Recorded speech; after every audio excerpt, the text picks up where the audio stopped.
Assalamualaikum warahmatullahi wabarakatuh. Pada kesempatan pertemuan hari ini, perkuliahan hari ini, kita akan membahas mengenai pengembangan paragraf dalam bahasa Indonesia. Tentu pengembangan paragraf ini penting karena seperti yang selalu saya sampaikan, bahwasanya paragraf adalah bagian tulisan yang dapat dikatakan terpenting ya. Mengapa? Karena paragraflah suatu gagasan dituangkan di sana, dan setiap unsur kalimat atau unsur-unsur lain di dalam persoalan bahasa itu semua akan tertuang di dalam satu paragraf. Artinya apa? Paragraf satu dan paragraf lain itu memiliki perbedaan, meskipun antara paragraf yang satu dan paragraf lain dalam sebuah tulisan itu memiliki koherensi. Nah, oleh karena itu, bagaimana cara kita bisa menulis atau membuat paragraf yang baik, berikut dengan ciri-cirinya, berikut dengan strategi-strateginya, maka akan kita bahas pada pertemuan kali ini. Oke, yang pertama seperti biasa saya akan menyampaikan atau memaparkan mengenai penjelasan umum mengenai paragraf ya. Jadi segala sesuatu harus kita mulai dengan teori sehingga nanti kita tahu definisi dan sebagainya, dan nanti tinggal bagaimana kita membuat contoh atau melihat contoh, dan akhirnya kita bisa mempraktikkan bagaimana cara membuat paragraf yang baik. Oke, paragraf merupakan inti penuangan buah pikiran dalam sebuah karangan yang didukung oleh semua kalimat dalam paragraf tersebut, mulai dari kalimat pengenal, kalimat utama atau topik, kalimat penutup atau penjelas ya, dan kalimat penutup. Nah, artinya apa? Di dalam satu paragraf itu hanya ada satu buah pikiran, satu ide, satu gagasan, dan semua kalimat yang biasanya terdiri dari 3, 4, 5 di dalam satu paragraf itu semua hanya berbicara tentang satu ide itu, gagasan itu. Oleh karena itu antara paragraf satu dan paragraf lain idenya berbeda meskipun tetap harus koheren. Ini yang sulit ya. Paragraf satu dan paragraf lain itu idenya harus berbeda tapi harus koheren. Maka seringkali saya katakan penulis pemula lebih baik membuat draft ya. Jadi ada draft kira-kira kerangka paragrafnya apa saja antara paragraf satu dan sebagainya. Nah, di situ ide-ide kita bisa kita mulai masukkan, ditulis dulu. Oh, paragraf pertama saya akan bicara tentang ini, paragraf kedua akan bicara tentang ini, dan sebagainya, sehingga ide kita tidak loncat dan tetap koheren. Itu yang penting ya. Nah, salah satu ahli bahasa bernama Goris Keraf ya menjelaskan bahwa paragraf bisa disebut juga dengan alinea, yaitu ini istilah lain ya, istilah lain dari paragraf itu alinea, yaitu kesatuan pikiran yang lebih tinggi atau lebih luas dari kalimat. Iya, karena unsur dari kalimat unsur dari paragraf adalah kalimat ya, dan unsur dari kalimat adalah kata. Nah, unsur dari kata adalah huruf gitu ya. Jadi memang tingkatannya begitu. Sekali lagi saya jelaskan, kalau Anda membaca sebuah buku atau membaca sebuah artikel, sebenarnya di dalamnya adalah sekumpulan paragraf yang masing-masing paragraf berisi tentang satu gagasan ide, yang di dalam paragraf itu terdapat unsur-unsurnya, yaitu berupa kalimat-kalimat gitu. Alinea atau paragraf merupakan himpunan dari kalimat-kalimat yang bertalian dalam suatu rangkaian untuk membentuk sebuah ide. Saya kira jelas ya penjelasannya mengenai paragraf. Bisa juga disebut dengan alinea, dan penjelasannya seperti yang sudah saya sampaikan. Nah, lalu apakah kegunaan paragraf? Nah, ini penting untuk dipahami. Kegunaan paragraf yang pertama adalah menandai pembukaan topik baru. Ya, jelas ya, jadi satu paragraf satu ide begitu. Menambahkan hal-hal yang penting untuk memerinci apa yang sudah diutarakan dalam paragraf sebelumnya. Iya, karena ada model paragraf itu paragraf pembuka ya, pengenal begitu. Misalnya kita menulis latar belakang, maka seringkali pada paragraf pertama itu langsung pada intinya to the point. Misalnya begini. Tulisan ini akan membahas mengenai dan sebagainya, sudah dijelaskan di awal atau berdasarkan pada fenomena, misalnya dalam konteks politik begitu misalnya ya. Peristiwa pengesahan UU Cipta Kerja atau dikenal dengan Omnibus Law menghadirkan tanggapan yang berbeda-beda dari masyarakat. Nah, seringkali penelitian itu atau tulisan itu dimulai dari fenomena seringkali juga dimulai dengan langsung apa tujuan yang mau dituliskan. Nah, misalnya tadi saya contohkan berdasarkan fenomena, maka saya lanjutkan ya, beberapa masyarakat menanggapi Omnibus Law dengan negatif karena dianggap misalnya apa saja, misalnya dianggap akan merugikan buruh, lalu akan berdampak terhadap kerusakan ekosistem, lalu berdampak terhadap hilangnya tanah adat misalnya begitu. Namun di sisi lain masyarakat juga menanggapi positif berkaitan dengan Omnibus Law atau Undang-Undang Cipta Kerja karena dianggap akan berpotensi menciptakan lapangan pekerjaan. Nah, di sana nanti dimunculkan dua opini pada bagian awal, lalu pada paragraf selanjutnya itu akan dibahas. Misalnya paragraf kedua itu berkaitan dengan pendapat-pendapat yang pro, lalu paragraf ketiga pendapat-pendapat yang kontra, dan biasanya didukung dengan data, misalnya sumber berita dan sebagainya. Nah, nanti dari hal yang kita uraikan di awal itu nanti akan mengerucut sebenarnya kita mau bicara apa. Nah, artinya pada paragraf pembuka itu sudah kita bahas ya, kita mau bicara apa, pro kontra mengenai Omnibus Law, lalu sikap penulis seperti apa itu akan kita uraikan pada paragraf misalnya kedua itu yang pro, yang ketiga yang kontra, yang keempat nanti apa begitu ya. Ya. Pro dan kontra ini juga masih bisa dibagi menjadi 2 paragraf, 3 paragraf begitu. Misalnya kita membutuhkan menulis latar belakang 4 sampai 5 halaman gitu ya. Nah, jadi penjelasannya seperti itu berkaitan dengan memerinci apa yang sudah diutarakan dalam paragraf sebelumnya ya. Lalu berdasarkan tujuannya, paragraf dapat dibedakan menjadi paragraf pembuka, penghubung, dan penutup seperti yang saya singgung tadi ya.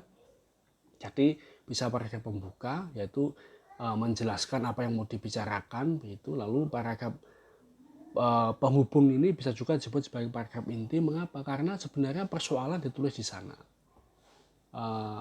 Lalu fokus atau orientasi dari tulisan itu mau mengarah kemana ditulis di sana, dan secara frekuensi biasanya lebih banyak ya. Dan penutup ini semacam menyimpulkan kembali apa yang mau dibahas dalam tulisan itu gitu.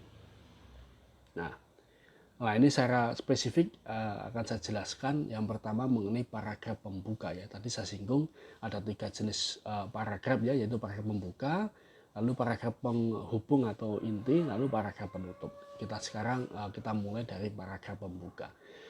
Paragraf pembuka berperan menyampaikan masalah yang akan diuraikan. Iya, jelas. Jadi tadi saya contohkan yang pertama bisa berdasarkan pada fenomena, misalnya mau berbicara tentang Omnibus Law, lalu fenomenanya seperti apa begitu, atau langsung tujuan, misalnya tulisan ini akan membahas mengenai pro kontra berkaitan dengan Omnibus Law. Jadi di sana meskipun sama-sama berbicara tentang fenomena, tapi satu berdasar pada murni fenomena, yang satu berdasar pada tujuan.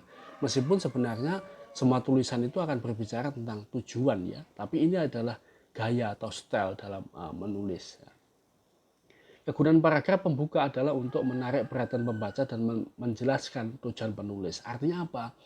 Dalam paragraf pembuka ini maksud yang mau kita sampaikan sudah harus clear ya, harus jelas.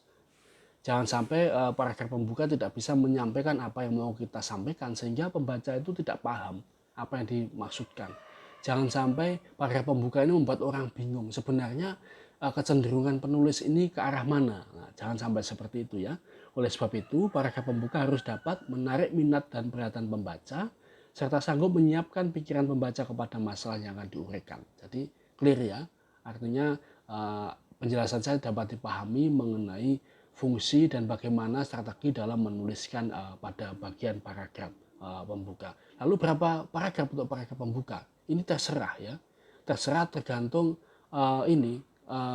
kita mau menulis berapa halaman misalnya begitu. Kalau misalnya khusus untuk tugas begitu ya, cukup silahkan menulis latar belakang 1 halaman, maka mungkin frekuensi paragraf pembuka itu hanya 1 paragraf gitu. Tapi kalau misalnya sebuah penelitian yang membutuhkan 3 sampai 4 halaman, mungkin 5 halaman juga, mungkin paragraf pembuka itu bisa 1 halaman sendiri. Ya. Oke. Lalu setelah paragraf pembuka, selanjutnya adalah paragraf penghubung atau paragraf inti. Berisi inti persoalan yang akan dikemukakan. Nah, tadi saya contohkan ya, misalnya berkaitan dengan persoalan Omnibus Law, ada pendapat-pendapat yang pro dan kontra. Nah, ini bisa diuraikan. Paragraf pertama misalnya yang pro, paragraf yang kedua juga demikian, yang pro.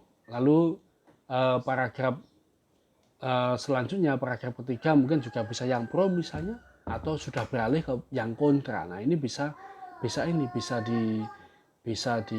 ditentukan atau diatur berdasarkan apa? Sebenarnya ide pada paragraf inti itu apa saja yang mau disampaikan. Misalnya, saya menulis tentang pihak yang pro, lalu datanya tentang apa? Misalnya datanya dari statement pejabat, lalu paragraf selanjutnya misalnya hasil survei, misalnya juga berkaitan dengan beberapa media yang mengangkat. Nah, ini sudah bisa menjadi 3 paragraf untuk menguraikan apakah yang pro, apakah yang kontra, gitu ya. Lalu secara kuantitatif paragraf inilah yang paling panjang. Iya, tadi saya contohkan paragraf penghubung ini adalah paragraf inti yang berisi tentang persoalan yang mau dibicarakan di dalam tulisan. Antara paragraf satu dengan paragraf lainnya harus saling berhubungan secara logis. Nah, ini yang disebut berkaitan dengan koherensi ya. Jadi harus koheren antara paragraf yang satu dengan yang lain, khususnya dalam konteks paragraf penghubung atau paragraf inti.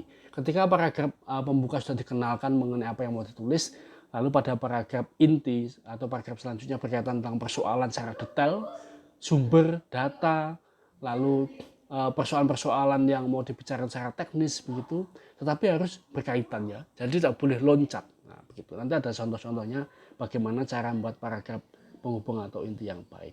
Nah, selanjutnya berkaitan dengan paragraf penutup. Nah, paragraf penutup ini fungsinya adalah mengakhiri sebuah karangan. Nah, biasanya berisi simpulan atau penegasan kembali mengenai hal-hal yang dianggap penting dalam paragraf penghubung. Paragraf penutup tidak boleh terlalu panjang, namun tidak dapat tiba-tiba berhenti begitu saja. Seorang penulis harus dapat menjaga perbandingan antara paragraf pembuka, penghubung, dan penutup. Jadi ini perlu dipahami bahwasanya paragraf penutup ini semacam memberi simpulan, biasanya dalam tulisan-tulisan ilmiah dengan strategi bahasa begini. Berdasarkan uraian di atas, penelitian ini penting untuk diterapkan karena lalu dan sebagainya dijelaskan dalam satu paragraf gitu. Itu salah satu strateginya.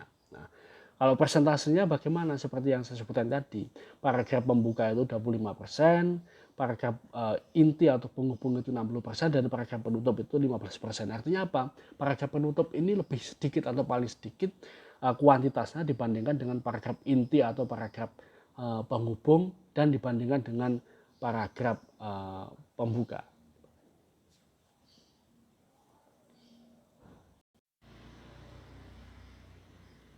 Oke, setelah saya singgung tadi yang mengenai jenis-jenis paragraf, yaitu paragraf pembuka, paragraf penghubung atau paragraf inti, dan paragraf penutup. Sekarang kita secara teknis akan berbicara mengenai syarat-syarat pembentukan paragraf. Ini penting, seperti yang tadi saya sampaikan bahwasanya antara paragraf satu dan paragraf lain itu harus koheren, harus logis, maka ini adalah syarat-syarat secara spesifik yang ingin saya sampaikan. Yang pertama syaratnya adalah kesatuan ya. Jadi penjelasannya tiap paragraf hanya mengandung satu gagasan pokok atau topik ya, sudah saya singgung ya. Fungsi paragraf adalah mengembangkan topik tersebut, sudah saya singgung tadi. Oleh sebab itu dalam pengembangannya tidak boleh terdapat unsur-unsur yang tidak berhubungan dengan topik atau gagasan pokok tersebut. Iya. Jadi seperti yang selalu saya sampaikan, saya contohkan bahwasanya satu paragraf hanya ada satu topik dan semua kalimat yang ada di dalamnya harus berbicara tentang topik itu, sehingga unsur-unsur yang tidak berhubungan dengan topik atau gagasan pokok tersebut tidak boleh hadir di dalam satu paragraf. Artinya apa? Kalau misalnya pikiran kita loncat menemukan hal yang sekiranya agak berbeda dengan yang sedang kita tulis pada paragraf itu, maka bisa kita simpan. Kita tulis pada bagian bawah apa yang mau kita sampaikan, mungkin nanti bisa dimasukkan ke paragraf selanjutnya, begitu caranya. Jadi ini juga strategi agar pikiran kita dalam menulisan paragraf memenuhi aspek kesatuan ya. Lalu semua kalimat dalam sebuah paragraf harus membicarakan satu gagasan pokok. Ini jelas dan sudah saya jelaskan tadi ya. Oke, ini ada contoh paragraf dapat diamati ya. Misalnya ini berkaitan dengan tingkat penghasilan keluarga ya. Oke, saya bacakan. Kebutuhan hidup sehari-hari setiap keluarga tidaklah sama. Hal itu sangat bergantung dari besarnya penghasilan setiap keluarga. Keluarga yang berpenghasilan rendah mungkin kebutuhan pokok pun sulit terpenuhi. Lain halnya dengan keluarga yang berpenghasilan tinggi, mereka dapat menyumbang sebagian penghasilannya untuk pembangunan tempat-tempat ibadah atau kegiatan sosial lainnya. Nah, dapat diamati bahwasanya ada kesatuan ide di dalam paragraf itu.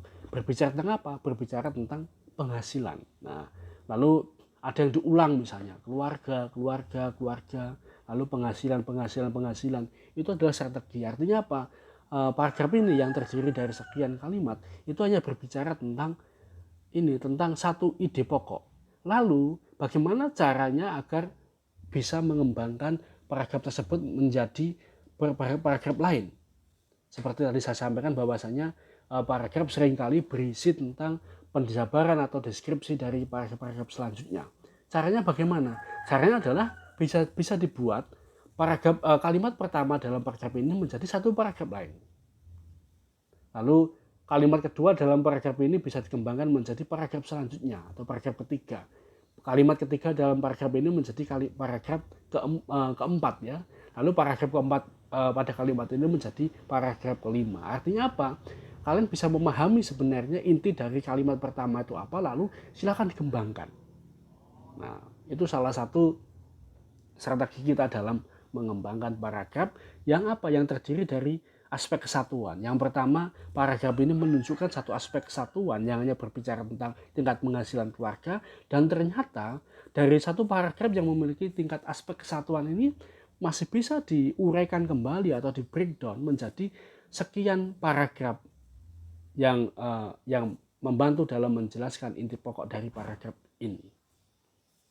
Nah, selain kesatuan, syarat pembentukan paragraf yang baik harus ada kepaduan. Kepaduan dalam sebuah paragraf dibangun dengan memperhatikan, ini ada strategi-strategi ya. Yang pertama, unsur kebahasaan dengan cara repetisi atau pengulangan kata. Tadi dapat dilihat ya bahwasanya contoh paragraf yang saya gunakan tadi menggunakan repetisi atau pengulangan kata. Misalnya apa? Penghasilan keluarga hingga kalimat keempat itu adalah contoh repetisi. Lalu konteks lain bagaimana? Silakan bisa membuat contoh lain berkaitan dengan strategi repetisi dalam pembentukan unsur kepaduan dalam sebuah paragraf. Yang kedua, menggunakan kata ganti, misalnya kepemilikan atau hubungan.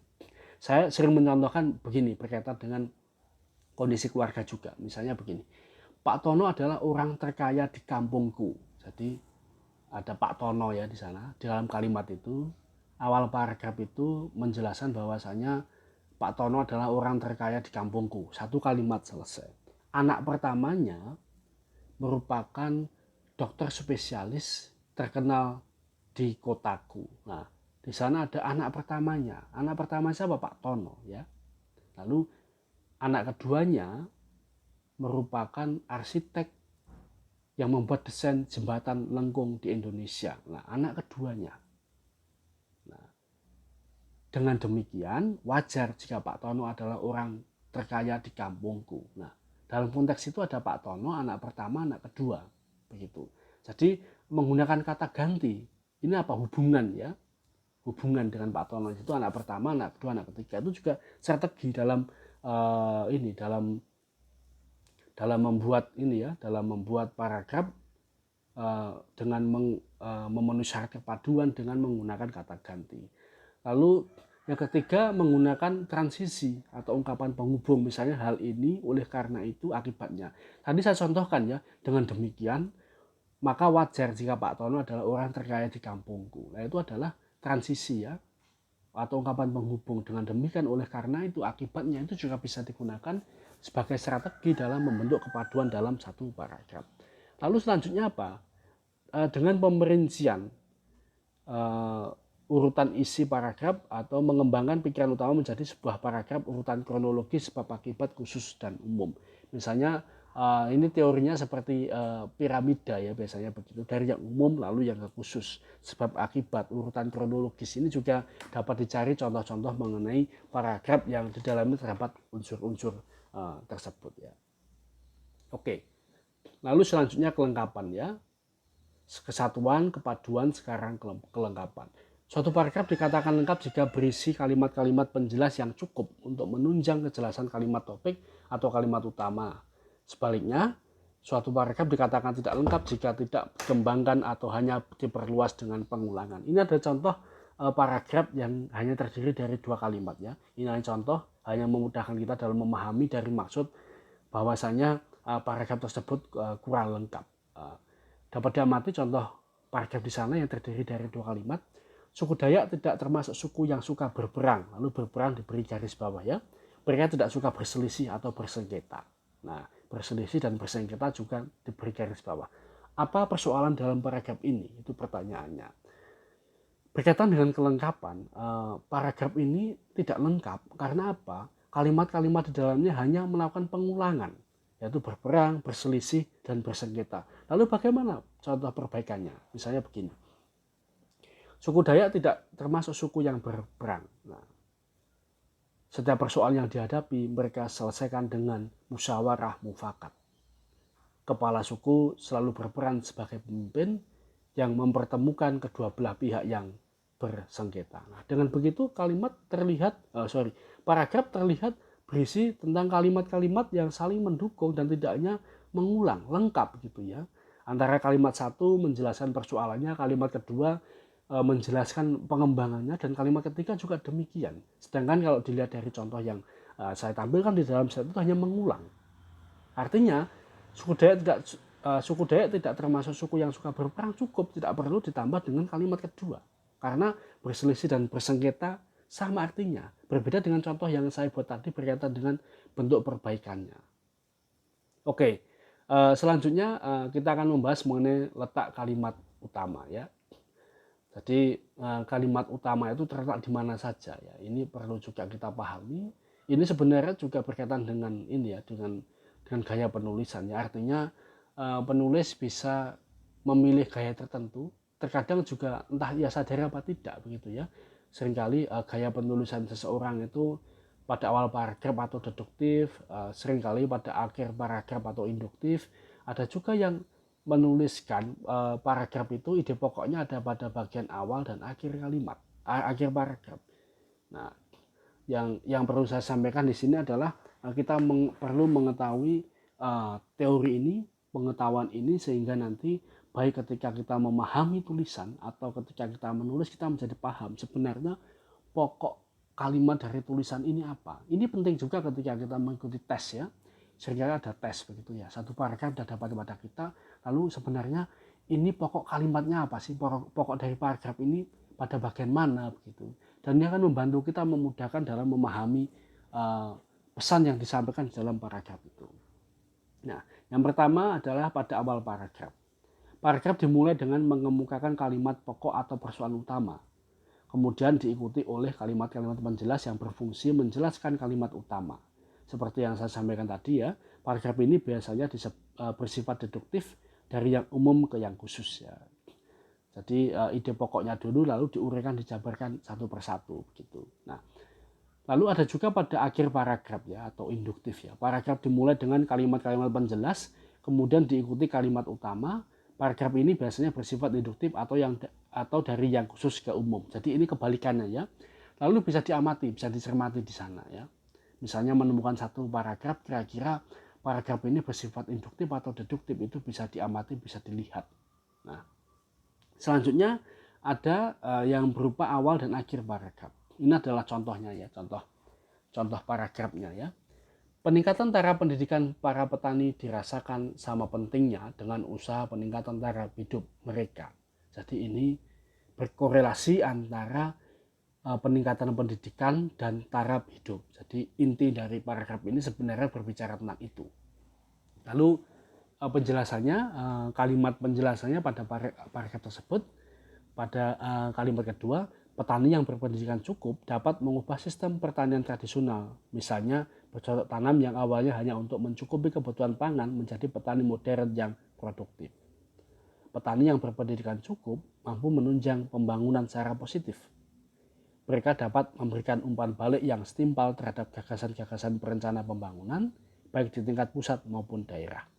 Itulah sebabnya pentingnya peningkatan taraf pendidikan bagi para petani. Jadi paragraf ini termasuk paragraf yang inti atau ide gagasannya terdapat pada bagian awal dan akhir paragraf. Ya. Tadi sudah saya jelaskan ya bagaimana penjelasan mengenai paragraf yang bersifat deduktif atau ide pokok berada pada awal paragraf, lalu paragraf yang bersifat induktif atau pokok paragraf berada pada bagian akhir. Bagian akhir ini biasanya dari khusus ke umum, sedang deduktif ini umum ke khusus, dan yang baru saya jelaskan itu berkaitan dengan ide pokok paragraf berada pada bagian awal dan akhir. Jadi ini berkaitan dengan ini ya, berkaitan dengan gaya ya, gaya penulisan atau style, dan nanti silahkan kalian memilih yang mana. Apakah akan hanya deduktif saja, induktif saja, atau paragraf atau ide pokoknya pada bagian awal dan akhir saja, boleh. Tetapi misalnya paragraf pertama induktif, paragraf kedua deduktif, paragraf ketiga awal dan akhir, boleh saja. Itu hanyalah selera ya.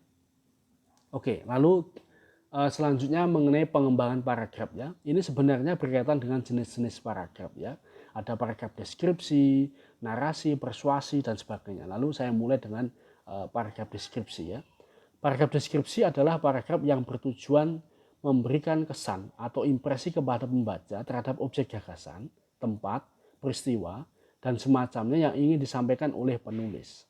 Dengan deskripsi yang baik, pembaca dapat dibuat seolah-olah melihat, mendengar, merasakan, atau terlihat dalam peristiwa yang diuraikan penulis. Nah, jadi paragraf deskripsi ini sebenarnya lebih pada bagaimana kita menyampaikan apa yang mau ditulis seolah-olah menjadi sebuah gambaran yang nyata dalam bentuk lukisan. Misalnya begini, saya contohkan ya, saya membuat paragraf deskripsi berkaitan dengan ruang kamar saya begitu ya. Ruang kamar saya berukuran 3 kali 3 meter. Nah, pada sisi selatan terdapat jendela yang dapat dibuka sewaktu-waktu. Pada sisi barat terdapat pintu yang cara membukanya harus ke arah ke dalam kamar, misalnya begitu. Lantai terbuat dari keramik dengan warna putih, sedangkan atap terdapat internet yang menutupi pandangan mata secara langsung terhadap genting. Nah, itu adalah contoh dari paragraf deskripsi. Artinya paragraf deskripsi ini lebih pada mendeskripsikan. Jadi dengan saya menyampaikan deskripsi kamar saya, pembaca atau pendengar itu seolah-olah bisa membayangkan mengenai kondisi kamar saya. Nah, itu adalah contoh paragraf deskripsi. Selanjutnya adalah paragraf narasi. Nah, ini biasanya banyak digunakan dalam penulisan sastra ya, paragraf narasi ini. Penjelasannya secara harfiah, narasi bermakna kisah atau cerita. Paragraf narasi bertujuan mengisahkan atau bercerita. Paragraf narasi kadang-kadang mirip dengan paragraf deskripsi. Bedanya, narasi mementingkan urutan dan biasanya ada tokoh yang diceritakan. Paragraf narasi tidak hanya ada dalam karya fiksi, cerpen dan novel, tetapi sering pula dalam karya non-fiksi. Iya, misalnya sekarang misalnya berkaitan dengan persoalan COVID-19 ya atau COVID-19 begitu ya. Lalu bisa juga dengan menghadirkan tokoh di dalamnya, di dalam cerita itu yang orientasinya apa? Menjelaskan kepada anak-anak agar mereka rajin dalam menjaga kebersihan. Misalnya begini. Setiap keluar rumah, Budi selalu menggunakan masker. Tidak lupa ia selalu memasukkan hand sanitizer di dalam saku celananya. Ia menghindari untuk berkontak langsung dengan teman orang di jalan, baik yang sudah dikenal maupun belum. Ketika mengunjungi salah satu temannya, ia juga tidak bersalaman atau mencium tangan seperti kebiasaan yang ia lakukan sebelumnya. Nah, ini sebenarnya merupakan bentuk edukasi dalam bagaimana anak harusnya mensikapi protokol kesehatan berkaitan dengan permasalahan COVID-19. Artinya seperti yang dijelaskan dalam penjelasan ini, tidak hanya berupa cerpen dan novel, meskipun memang yang paling dominan di sana ya, tetapi ternyata di dalam non-fiksi pun juga bisa digunakan. Contohnya membuat edukasi terhadap anak-anak untuk mensikapi kondisi atau persoalan mengenai COVID-19. Nah, begitu. Nah, selanjutnya paragraf eksposisi. Nah, penjelasannya, paragraf eksposisi bertujuan memaparkan, menjelaskan, menyampaikan informasi, mengajarkan, dan menerangkan sesuatu tanpa disertai ajaran atau desakan agar pembaca menerima atau mengikutinya. Paragraf eksposisi biasanya digunakan untuk menyajikan pengetahuan ilmiah, definisi, pengertian, langkah-langkah suatu kegiatan, metode, cara, dan proses terjadinya sesuatu. Contoh paling mudah dipahami mengenai paragraf eksposisi adalah ketika Anda menulis tentang cara membuat sesuatu, misalnya cara membuat pisang goreng. Nah, itu bisa disebut sebagai paragraf eksposisi. Pertama, kupaslah pisang dan masukkan pisang tersebut ke dalam nampan, misalnya begitu. Lalu aduklah tepung apa, misalnya tepung terigu ya, yang dicampur dengan air, gula, dan sebagainya. Nah, itu dalam konteks ini lebih pada bagaimana tentang cara ya, langkah-langkah. Nah, itu lebih pada paragraf eksposisi. Nah, selanjutnya paragraf argumentasi. Paragraf argumentasi bertujuan menyampaikan suatu pendapat, konsepsi, atau opini tertulis kepada pembaca untuk meyakinkan pembaca bahwa yang disampaikan itu benar. Penulis menyertai bukti, contoh, dan berbagai alasan yang sulit dibantah. Nah, dalam konteks penulisan ilmiah, biasanya paragraf yang dimaksud adalah berupa paragraf argumentasi. Tadi saya contohkan ya, misalnya berkaitan dengan peristiwa Omnibus Law ini, banyak pihak yang kontra ya, artinya ada pihak yang pro, ada pihak yang kontra. Beberapa kelompok mendukung Omnibus Law dan beberapa kelompok menolak Omnibus Law. Nah, dalam konteks ini untuk membuktikan bahwasanya pemikiran kita atau tulisan kita itu benar, objektif, dan tidak bisa dibantah, dibuktikan dengan data-data pendukung. Misalnya menurut liputan kompas.com yang dimuat pada, nah itu dimasukkan di dalam paragraf itu untuk menguatkan ide kita, gagasan kita, argumentasi kita yang melihat bahwasanya berkaitan dengan persoalan Omnibus Law ini menghadirkan pro kontra dalam masyarakat, lalu didukung dengan berita, dengan statement pemerintah, dan sebagainya. Terakhir mengenai paragraf adalah paragraf persuasi ya. Paragraf persuasi merupakan kelanjutan atau pengembangan paragraf argumentasi. Persuasi mula-mula memaparkan gagasan dengan alasan, bukti, atau contoh untuk meyakinkan pembaca. Kemudian diikuti dengan ajakan, bujukan, rayuan, himbauan, atau saran kepada pembaca. Beda argumentasi dengan persuasi terletak pada sasaran yang ingin dibidik oleh paragraf tersebut. Argumentasi menitik beratkan pada logika pembaca, sedangkan persuasi pada emosi atau perasaan pembaca walaupun tidak melepaskan logika. Dengan kata lain, yang digarap paragraf argumentasi adalah benar salahnya gagasan atau pendapat, sementara itu paragraf persuasi memengaruhi pembaca agar mau mengikuti kehendak penulis. Nah, ini ada contoh yang ini mohon maaf saya tidak bertendensi apapun ya, tapi ini fakta fenomena yang sering kita jumpai dan saya kira ini menjadi contoh yang baik ya. Misalnya begini, sering misalnya ada selebaran di masjid ya atau di media sosial begitu ya. Saudara-saudara kita di Rohingya sedang mengalami penindasan yang dilakukan oleh pemerintah.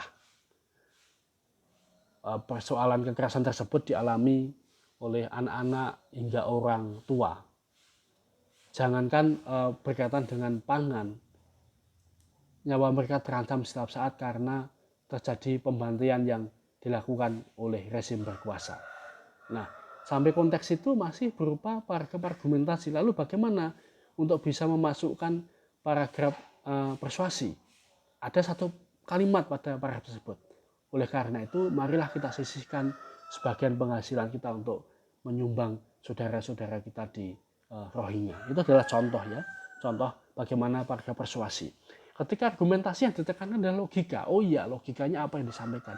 Lalu persuasi adalah aspek perasaan, karena dimunculkan misalnya ada kata kunci saudara-saudara kita dan sebagainya, maka selebaran ini sebenarnya sedang menarik simpati masyarakat, mungkin khususnya dalam konteks ini Muslim begitu ya, agar mau menyumbang dalam organisasi yang mereka buat. Oke, saya kira demikian materi yang dapat saya sampaikan pada pertemuan hari ini. Mohon maaf apabila ada kekurangan. Sekian dari saya, terima kasih. Wassalamualaikum warahmatullahi wabarakatuh.